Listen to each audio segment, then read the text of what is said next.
بسم الله الرحمن الرحیم. همونطور که مستحضر هستید ما در افتتاحیه طرح شیخ عجمیان هستیم در هنرستان دکتر حسابی. این طرح افتتاحیه‌اش ما امروز آغاز کردیم ان شاءالله به امید خدا. خب این طرح شیخ عجمیان در راستای همون سند تحول بنیادین که در خصوص بهسازی و زیباسازی فضاهای آموزشی ما با هدف در واقع تربیتی و آموزشی برای دانش آموزان و مشارکت مردمی در بحث مدارس و فضای کاربردی مدارس رو تربیه شده و تبیین شده رو ما داریم اجرا می‌کنیم. هدف از این طرح همونطور که مستحضر هستید بحث بهسازی و زیباسازی مدارس هستش که با مشارکت دانش آموزان این مدرسه انشاءالله صورت میگیره و همه مدارس رو انشاءالله کوشش قرار خواهیم داد در ایام تابستانی که یکی از برنامه‌های اوقات فراغت دانش آموزان هستش این طرح و به نظر من یادگیری مفهومی هستش که پویاد لمده و تعطیلی ناپذیر.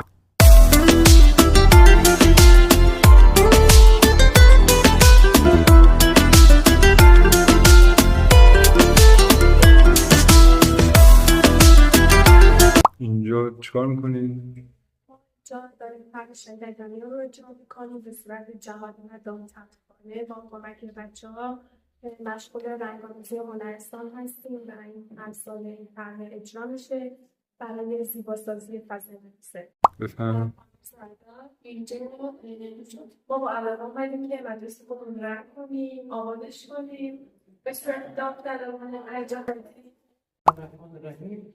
ما در حال حاضر در بحث ابتدایی طرح شیخ عجمیان هستیم که از سال 492 در مدارس شروع شده و هر مدرسه یک گروه جهایی داره که متشکل از دانش آموزان مدرسه و مربیان و معلمان مدرسه هستش که نسبت به زیباسازی، مرمت و نقاشی مدارس انجام وظیفه می‌کنند و الحمدلله این طرح خیلی حسنات زیادی داره. در کنار این برنامه‌ای که دانش آموزان انجام میدن در بحث زیباسازی، برنامه‌های فرهنگی و بصیرتی هم همزمان انجام میشه.